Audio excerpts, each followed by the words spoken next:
Any injury updates out of last night? Yeah, we've been really meeting as a staff. I got to meet with Ronnie and the medical people after our team meeting here. Don't have a lot for you. I'll have more for you tomorrow. Okay. Because it was such a theme of Hard Knocks, I think you even asked Malik directly, how will you react if you don't get touches early in a game? How did you see him react to no targets? How was his body language, his attitude on the sideline after those 3 series with no touches? Yeah, he was good. Yeah, locked in. Good mindset. Jordan, we're not.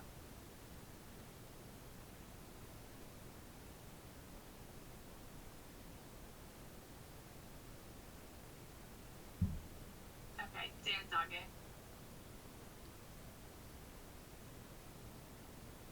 You hear me? I think my Zoom changed. It's a little hard to figure out. Gotcha. Okay. You said post-game that having a variety of run schemes is important to you as a play caller. Just curious if you could expound on why that is and what you mean by that. Well, I mean, I view the run game a lot like the pass game. So in the pass game, you have RPOs, you have 3-step, you have movement, you have run action, you have very, very quick drop back, you have intermediate drop back, and sometimes you have deep drop back. Different levels of the field you try to attack, whether it's short, intermediate, high lows, horizontal stretch, to try to attack the whole part of the field in the passing game. And I think that's important to do in the run game as well, to have a variety of schemes. You know, whether you're attacking the perimeter, edge players, double teams inside, trying to create extra gaps when you pull players, draws, RPOs that, you know, can go a couple different ways, quarterback runs. You know, there's various techniques that offensive linemen use, but you're either usually doubling team with somebody, you know, whether it's a zone or a gap scheme, or you're singled up, or you know have some type of pull concept with it. So to be able to attack, you know, the front or the fronts that you see and keep people guessing, I think is important, just like it is in a pass game. So how you tie it together from one week to the next, you know, one week it might be this, the next week it might be that, based on your preparation and, you know, the defenses that you see, how they play them. Some teams are read and react teams, some people are 2-gap teams, some people are fly up the field teams, and just try to create penetration in the backfield. So there's a various amount of schemes that you try to attack them with. And I think if you're proficient in multiple things, that helps you. So we've practiced a lot of them since OTAs. We'll continue to do that.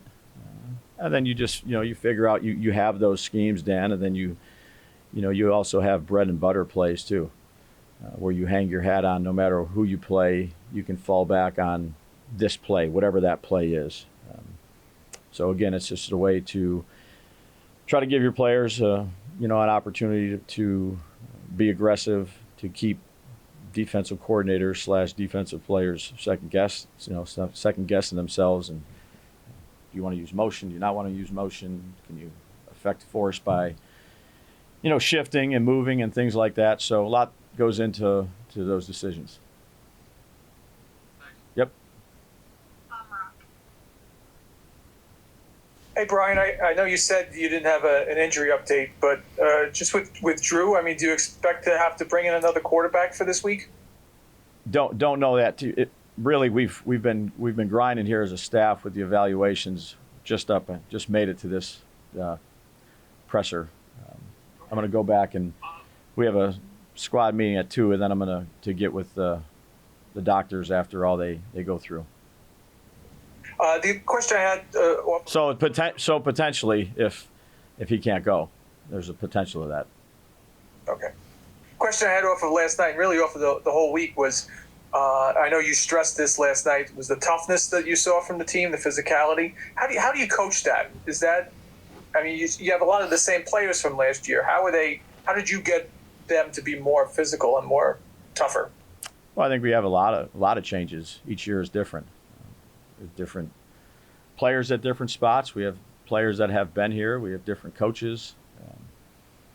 I would say we've put a high premium on that. I think the draft class has a bunch of tough young players, but you're constantly reinforcing things that you're looking for from your team. I would say from a foundational aspect. And this is a tough game. I think you have to be mentally and physically tough. I think we've added a lot of new pieces in our building that have helped contribute to that. Now, where we go from here, we need to continue to build on that. We need to continue to lean on the physical aspect of our game. It starts in the trenches, but there's some good examples yesterday, whether it was in a kicking game, whether it was safeties coming down on force or taking on guards or receivers. Isaiah Hodgins really made a good block down there on Gray's run in the red zone where he blew up a secondary player. So, you're constantly reinforcing that element to your players, which is something I think we all could have been better with, and we're trying to do that. Thank you. Yep. We'll take two more, Kim Jones and then Jordan Vernon.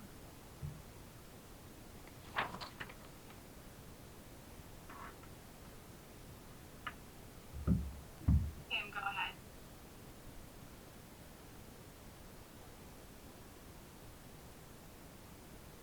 Jordan, if you want to go ahead, then we'll go back to Kim. We're all in preseason mode, Brian. Sorry about that before. No worries. With Drew, real quick, are you still of the belief that it's not going to be a long-term thing? Yeah, really, we just got done meeting. I'm going to meet with those guys after at 2 o'clock. I don't know yet. We'll find out. I know he was sore last night. We'll go into this 2 o'clock meeting. I'll get with Ronnie and the doctors after that. It could be longer than a couple days, but I don't want to give you one answer and then it's not. I want to let me talk to these people. Then I'll tell you guys tomorrow or whenever it is the next time we talk.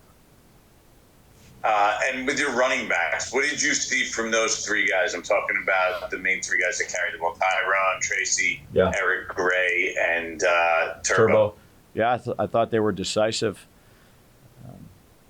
I thought there wasn't a lot of stutter stepping. I thought they were hitting the hole with good vision. They ran in space. Gray had a nice catch there from Tommy. Was it perfect? It wasn't perfect, but there were most of the time they were going forward. They ran hard. They got their pads down. They did a nice job for the first game. How do you look at that spot behind Devin? Obviously, he's gets majority of the first team snaps, but there's a really young group behind him. Yeah. How do you look at that, and what goes into your process of sorting that out of who's second, who comes in third, whatever? Yeah, you just let them play. That's what they need to do. We've talked about this. I think I have had a lot of questions on that early on about the youth of that room.